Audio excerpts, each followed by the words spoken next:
Hello बच्चों, जो आज हम पढ़ने जा रहे हैं वो है कॉम्बिनेशन ऑफ रेजिस्टेंस। तो इससे पहले जो डिस्कस किया है वो हम लोगों ने डिस्कस किया है कि what is the resistance and what is the conductance.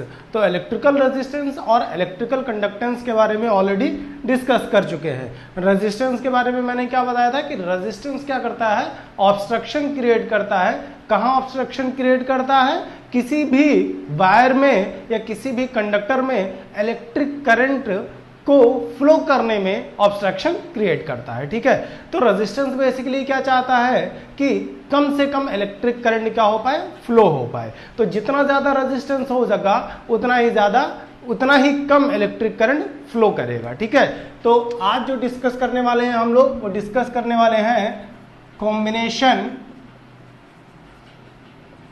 Combination of resistance. ठीक है, तो पहले मैं रेजिस्टेंस के बारे में बता देता हूं। Resistance can be define as the ratio of the potential difference applied to the conductor to the electric current passing through the conductor. ठीक है, तो R इज इक्वल टू कितना हो जाएगा, V अपॉन I, और V can say that V is equal to IR।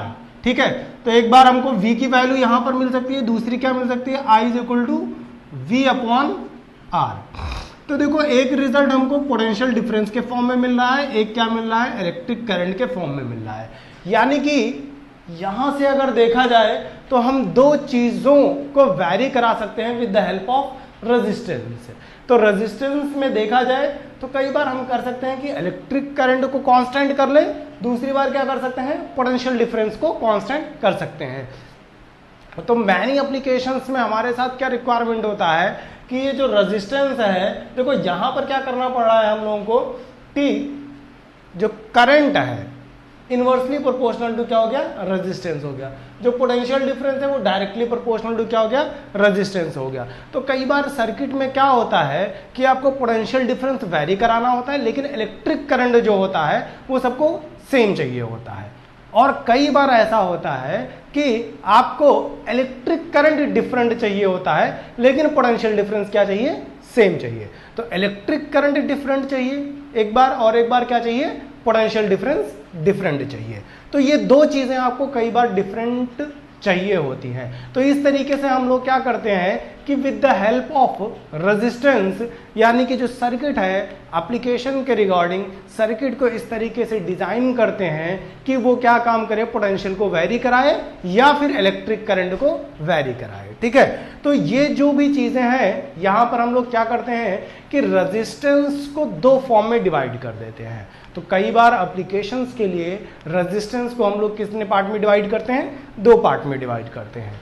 एक part वो है कि जब हम रेजिस्टेंस को सीरीज में जोड़ देते हैं, यानी कि सारे रेजिस्टेंस को क्या काम किया, हमने सीरीज में जोड़ दिया। ठीक, तो सीरीज में जोड़ने का मतलब ये हो गया कि मैंने रेजिस्टेंस लिया, एक रेजिस्टेंस, दो रेजिस्टेंस, और इसी तरीके से सारे रेजिस्टेंस को एक सीरीज में यानी एक ही लाइन में या पैरेलल ही उसी के जोड़ते हुए चले गए। तो देखो मैंने क्या कहा, एक ही लाइन में जब जुड़े होंगे तो क्या कहलाएगा, ये सीरीज में कहलाएगा। ठीक, अब यहां पर दूसरा क्या कनेक्शन हो सकता है कि हम लोग क्या काम करें कि कुछ पैरेलल कॉम्बिनेशन देख लेते हैं। ठीक है, तो दो तरीके से जोड़ सकते हैं, एक तो सीरीज कॉम्बिनेशन, दूसरी हम लोग क्या कर सकते हैं, पैरेलल कॉम्बिनेशन में जोड़ सकते हैं। तो देखो यहां पर क्या होगा, जब भी आप ये दो कॉम्बिनेशन का रिजल्ट लिखेंगे और इन दो कॉम्बिनेशन का रिजल्ट लिखेंगे, यानी कि एक सर्किट में जो टोटल रेजिस्टेंस होगा, एक सर्किट में जो टोटल रेजिस्टेंस होगा, जैसे ये दो लिया मैंने, हो सकता है 10 हो, तो एक सर्किट में जो टोटल रेजिस्टेंस होगा वो क्या कहलाएगा, इक्विवेलेंट रेजिस्टेंस कहलाएगा। ठीक है, तो यहां पर देखो, तो इसका और इसका सम क्या कहलाएगा, इक्विवेलेंट रेजिस्टेंस कहलाएगा। इसी तरीके से इसका और इसका सम क्या कहलाएगा, इक्विवेलेंट रेजिस्टेंस कहलाएगा। अब ये कैसे हम लोग डिसाइड करेंगे कि सीरीज में कब होगा या पैरेलल में क्या होगा, ठीक है, तो उसके लिए यहां पर हम लोग डिस्कस करेंगे। तो देखो मैंने कहा कि कॉम्बिनेशन ऑफ रेजिस्टेंस में हमें एप्लीकेशन की नीड के अकॉर्डिंग हम जो है रेजिस्टेंस को आइदर सीरीज में कनेक्ट करते हैं या पैरेलल में कनेक्ट करते हैं। तो सबसे पहला मैंने मान लिया कि इन सीरीज, ठीक है, तो मैंने क्या काम किया है, रेजिस्टेंस को सीरीज में कनेक्ट कर दिया है। तो रेजिस्टेंस को सीरीज में कनेक्ट करने के लिए मैंने क्या काम किया, यहां पर देखो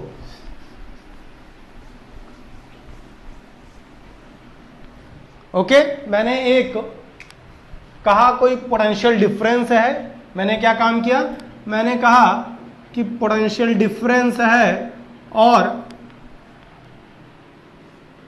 पोटेंशियल डिफरेंस के अक्रॉस हम लोग क्या अप्लाई कर देंगे, इलेक्ट्रिक करंट अप्लाई कर देंगे। तो देखो यहां पर मैंने कोई पोटेंशियल डिफरेंस मान लिया है, तो मैंने कहा पोटेंशियल डिफरेंस है, ठीक। अब पोटेंशियल डिफरेंस के बाद क्या हो जाएगा कि इसमें हम लोग कई सारे रेजिस्टेंस को क्या कर सकते हैं, जोड़ सकते हैं, ठीक।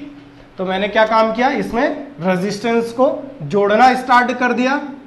तो क्या काम किया मैंने, इसमें रेजिस्टेंस को जोड़ना स्टार्ट कर दिया। मैंने यहां पर एक सबसे पहले रेजिस्टेंस जोड़ दिया, ठीक है। ये एंड हमारे लिए क्या हो जाएगा, प्लस, ये क्या हो जाएगा, माइनस। तो मैंने सबसे पहला रेजिस्टेंस जो जोड़ा है R1 जोड़ा है और इस एंड को मैंने मान लिया A हो गया, ठीक है। दूसरा रेजिस्टेंस मैंने यहां पर जोड़ दिया, ये क्या हो जाएगा, R2 हो जाएगा, ठीक है। ये एंड हमारे लिए कितना हो गया, B एंड हो गया, ठीक। अब यहां पर मैंने क्या काम किया, एक और रेजिस्टेंस जोड़ दिया, ये क्या हो गया, C हो गया, ये हो जाएगा R3। अब इसी तरीके से बहुत सारे एंड हो जाएंगे, ठीक। तो मैंने कहा यहां कोई एक और रेजिस्टेंस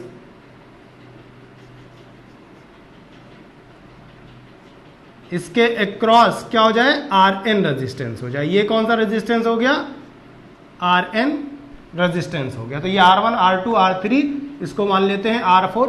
अब देखो ये जो मैंने डॉट डॉट डिनोट किया है, मतलब ये कि कई सारे रेजिस्टेंस उसके बीच में और जुड़े हो सकते हैं, ठीक। तो मैंने कहा कितने रेजिस्टेंस हैं, एक पोटेंशियल डिफरेंस अप्लाई किया है मैंने और उस पोटेंशियल डिफरेंस के बाद बहुत सारे रेजिस्टेंस क्या किया है, कनेक्ट कर दिया।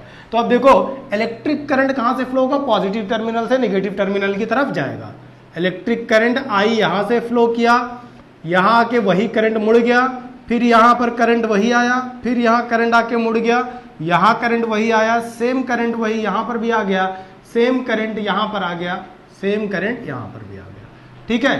तो देखा जाए तो यहां पर क्या हो रहा है कि इलेक्ट्रिक करंट जो है वो क्या है, सेम है।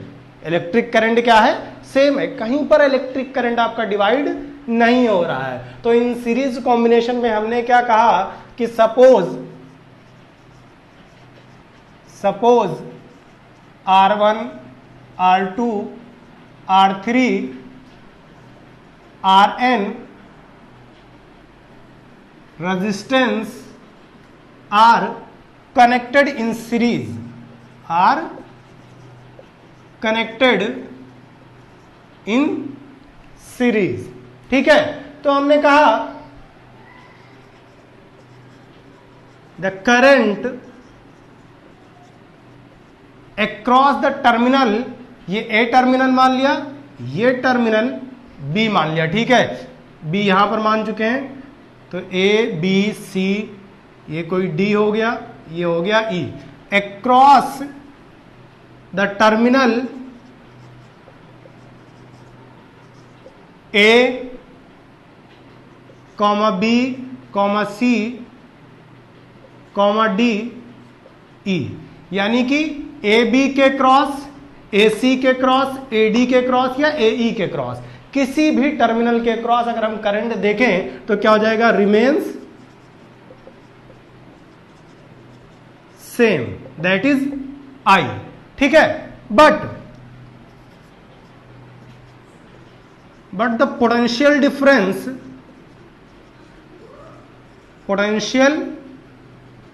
डिफरेंस देखो यहां पर क्या हो जाएगा, अब V is equal to I R. तो देखो अगर यहां पर रेजिस्टेंस वैरी कर रहा है तो इसका मतलब या तो करंट वैरी करेगा या तो पोटेंशियल डिफरेंस वैरी करेगा। तो मैंने क्या कहा, इस पूरे सर्किट के क्रॉस क्या है हमारे लिए, करंट सेम है, इसलिए इसके क्रॉस पोटेंशियल डिफरेंस कितना हो जाएगा, V1 हो जाएगा, ठीक है। और करंट कितना हो जाएगा, करंट I है, इसके क्रॉस पोटेंशियल डिफरेंस कितना हो जाएगा, V2 हो जाएगा, और करंट कितना रहेगा, I ही रहेगा। क्यों, क्योंकि पूरे टर्मिनल में करंट कहीं पर डिवाइड नहीं हुआ है, सेम करंट यहां से यहां तक फ्लो हो रही है, ठीक है। तो इसके क्रॉस पोटेंशियल डिफरेंस कितना हो जाएगा, V3, और करंट I रहेगा, इसके क्रॉस Vn और करंट I, इसके क्रॉस V4 और करंट I, ठीक है। तो मैंने क्या काम किया, होल सर्किट में मैंने कहा कि potential difference have been change across the resistance but the current remains constant, ठीक है। तो मैंने एक चीज आपको कहा कि जब कभी भी हम लोग किसी भी सर्किट में रेजिस्टेंस को जोड़ते हैं एक से ज्यादा, तो उसका इक्विवेलेंट रेजिस्टेंस निकालते हैं, ठीक है। तो इक्विवेलेंट रेजिस्टेंस से पहले हम लोगों को क्या चाहिए, मैंने कहा V = IR होता है, इसी तरीके से V1 = क्या हो जाएगा, I1 R1 हो जाएगा, और V2 = कितना हो जाएगा, I2 R2 हो जाएगा। तो V1 बराबर कितना हो जाएगा, I R1, V2 बराबर कितना हो जाएगा, I R2, V3 बराबर कितना हो जाएगा, I R3, V4 बराबर कितना हो जाएगा, I R4, इसी तरीके से n टर्मिनल के लिए Vn बराबर कितना हो जाएगा, I Rn, ओके। तो हमने कहा therefore net potential difference, net potential difference, तो V बराबर हमारे लिए कितना हो जाएगा, V1 plus V2 plus V3 कहां तक, प्लस Vn तक। अब देखो यहां पर मैंने सबकी वैल्यू लिख दी हुई है, तो क्या हो जाएगा, V बराबर I R1 plus I R2 plus I R3 plus I R4 plus कहां तक, I Rn तक। सब में से I कॉमन ले सकता हूं मैं, तो V/I बराबर हमारे लिए कितना हो जाएगा, R1 plus R2 plus R3 plus Rn, ठीक है। तो V/I यहां से मैं V/I बराबर क्या लिख सकता हूं, R लिख सकता हूं। देयरफॉर R बराबर R1 plus R2 plus R3 plus कहां तक, Rn तक। तो सीरीज कॉम्बिनेशन में क्या होगा कि जितना भी रेजिस्टेंस होगा वो सब के सब आपस में जुड़ जाएंगे। तो इक्विवेलेंट रेजिस्टेंस क्या हो जाएगा, सम ऑफ ऑल द रेजिस्टेंस, ठीक। तो अब यार एक चीज आपको याद रखना है कि जब भी सीरीज कॉम्बिनेशन की बात की जाएगी, electric current will remain same for the whole circuit, whereas potential difference will be different for each और इंडिविजुअल रेजिस्टेंस, ठीक है। तो इसके अक्रॉस जो हो जाएगा V1/R1 क्या मिल जाएगा आपको, सेम मिलेगा। तो अगर कहीं पर भी निकालना हो, देखो V1/R1 निकालोगे या V2/R2 निकालोगे, V3/R3, Vn/Rn, कोई भी निकालोगे, ratio of the potential difference and resistance in series combination will give same result, ठीक है। तो इलेक्ट्रिक करंट क्या हो गया, इसलिए इसके पूरे सर्किट के क्रॉस कांस्टेंट हो गया, ठीक है। तो इतना लिख लीजिए कि सीरीज कॉम्बिनेशन में क्या होगा। तो सीरीज कॉम्बिनेशन में बस इतनी सी चीज याद रखनी है आपको कि जो इलेक्ट्रिक करंट होगा वो कांस्टेंट होगा, या पोटेंशियल डिफरेंस और इलेक्ट्रिक रेजिस्टेंस का जो रेशियो होगा वो क्या हो जाएगा, कांस्टेंट हो जाएगा, और जो रेजिस्टेंस होंगे वो क्या हो जाएंगे, सब के सब ऐड में होंगे, ओके। तो इतना लिख लीजिए, मैं मिटाता हूं। तो सेकंड केस की बात करते हैं। सेकंड केस क्या है, इन पैरेलल कॉम्बिनेशन। तो देखो यहां पर पैरेलल कॉम्बिनेशन में क्या होगा, जब पोटेंशियल डिफरेंस, यानी कि आप कह सकते हैं कि पोटेंशियल डिफरेंस का वन एंड और जो दूसरा एंड होगा टर्मिनल का, वो इस तरीके से जोड़ दिए जाएं कि जो वो वैल्यू है V की, पोटेंशियल डिफरेंस की वैल्यू जो है वो क्या रहे, सेम रहे। तो देखो जब भी कभी आप एंड टू एंड को ज्वाइन करेंगे, एंड टू एंड को ज्वाइन करेंगे, तो आपके लिए क्या हो जाएगा, पैरेलल कॉम्बिनेशन हो जाएगा। तो यहां पर मैंने क्या काम किया, मैंने कहा पोटेंशियल डिफरेंस प्लस और ये माइनस है। अब देखो ये इसका एक एंड और इसका दूसरा एंड, इस तरीके से मैंने जोड़ा है कि अब इसके बीच में कोई भी रिजल्ट रहे वो सेम हो जाएगा, यानी पोटेंशियल डिफरेंस क्या हो जाएगा, सेम हो जाएगा। तो लाइन ज्वाइनिंग अगर होगा तो सीरीज कॉम्बिनेशन और एंड टू एंड कनेक्टेड होगा तो क्या हो जाएगा, पैरेलल कॉम्बिनेशन। तो मैंने कहा कि इनके बीच में बहुत सारे रेजिस्टेंस हो जाए, मान लो ये रेजिस्टेंस R1 हो गया, ये रेजिस्टेंस क्या हो जाए, R2 हो जाए, ये रेजिस्टेंस क्या हो जाए, R3 हो जाए। इसी तरीके से ये रेजिस्टेंस क्या हो जाए, R4 हो जाए, और इसके बीच में बहुत सारे रेजिस्टेंस जुड़े हुए हैं। तो मैंने कहा एक रेजिस्टेंस ये वाला जो है, ये कौन सा रेजिस्टेंस है, Rn रेजिस्टेंस है, ठीक है। यानी कि इसके बीच में कई सारे रेजिस्टेंस और जुड़े होंगे, तो बहुत सारे रेजिस्टेंस हो सकते हैं। तो R1, R2, R3, R4, R5, R6, R7, R8, कहां तक, Rn रेजिस्टेंस जुड़े हुए, यानी n नंबर ऑफ रेजिस्टेंस जुड़े हुए हैं। लेकिन अगर एक चीज देखो तो जो इनके बीच का पोटेंशियल डिफरेंस है वो क्या है, सेम है, बट करंट यहां से फ्लो हुई I, यहां पर करंट फ्लो हुआ I, ठीक है। अब देखो यहां से जब करंट गया तो सबसे पहले इसमें कुछ करंट चला गया, ये क्या हो गया, I1, कुछ करंट इसमें गया, ये क्या हो गया, I2, कुछ करंट इसमें गया, ये क्या हो गया, I3, कुछ करंट इसमें गया, I4। यानी कि जब करंट I यहां पर आया तो वही करंट इतने सारे रेजिस्टेंस में क्या हो गया, डिवाइड हो गया। तो यहां पर क्या हो रहा है कि करंट जो है n नंबर में डिवाइड हो रहा है, इसके अक्रॉस करंट कितना हो गया, IN हो गया। तो रेजिस्टेंस हमने क्या कहा, suppose the resistance R R1, R2, R3, कहां तक रेजिस्टेंस है, Rn है, ठीक है। हमने कहा द पोटेंशियल डिफरेंस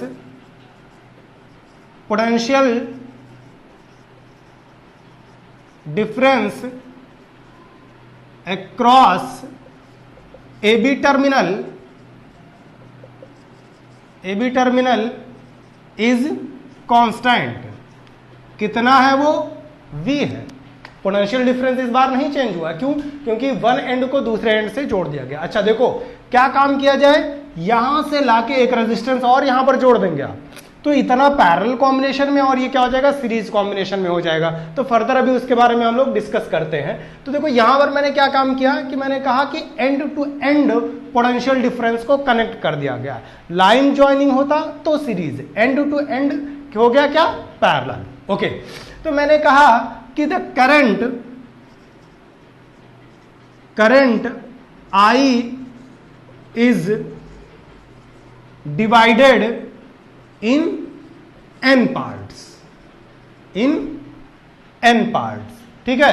तो हमने कहा from Ohm's law V is equal to कितना होता है, IR होता है, potential difference remains constant, therefore I बराबर कितना हो जाएगा, V अपॉन R हो जाएगा। कहां से, फ्रॉम ओम्स लॉ, ठीक है। ये इक्वेशन 1 हो गया। हमने कहा कि current across the resistance R1, current across the resistance R1 is I1, तो I1 इज इक्वल टू कितना हो जाएगा, V upon R1। Current across the resistance R2, तो क्या हो जाएगा, I2 बराबर V upon R2। In the same way current across the resistance R3, R4 and Rn, तो क्या हो जाएगा, I3 बराबर V अपॉन R3, और इसी तरीके से In बराबर कितना हो जाएगा, V अपॉन Rn हो जाएगा। Okay, so now the net current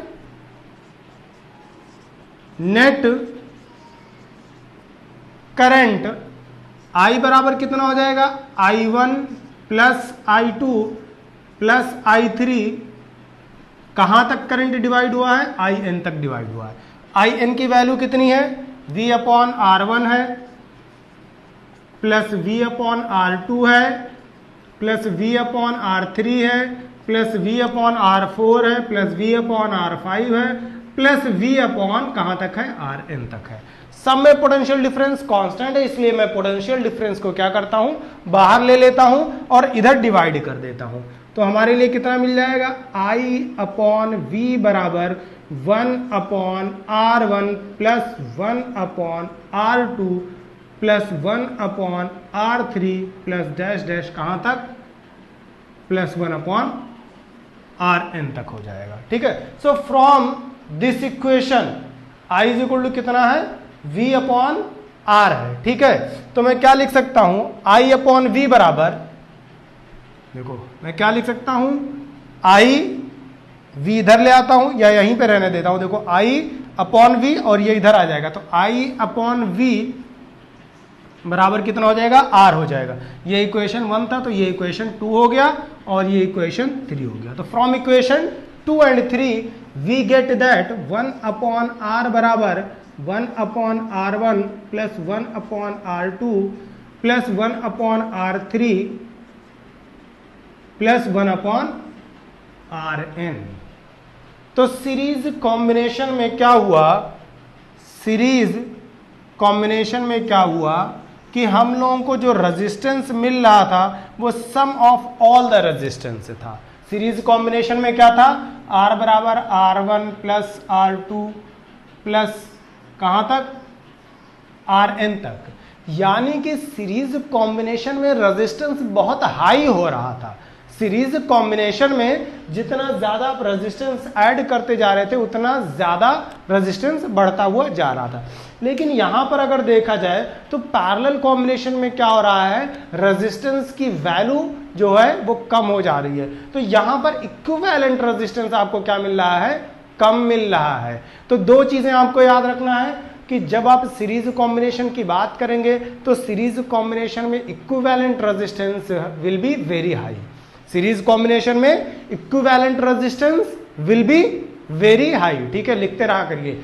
और दूसरी चीज कि जो वहां पर सीरीज कॉम्बिनेशन में होगा, electric current will remain constant while potential difference will be very. ठीक है, पहला हो गया सीरीज कॉम्बिनेशन। अब हम पैरेलल कॉम्बिनेशन की बात करेंगे, equivalent resistance will B low. Equivalent resistance यानी 1 अपॉन R1 जो है क्या हो जाएगा, वेरी लो हो जाएगा। Whereas electric current will be divided but the potential difference will remain same for the whole resistance. ठीक, तो यहां पर दो रिजल्ट आपको मिले, इतना लिख लीजिए आप। उसके बाद में कुछ डिस्कस करते हैं, एक दो न्यूमेरिकल प्रॉब्लम्स के बारे में।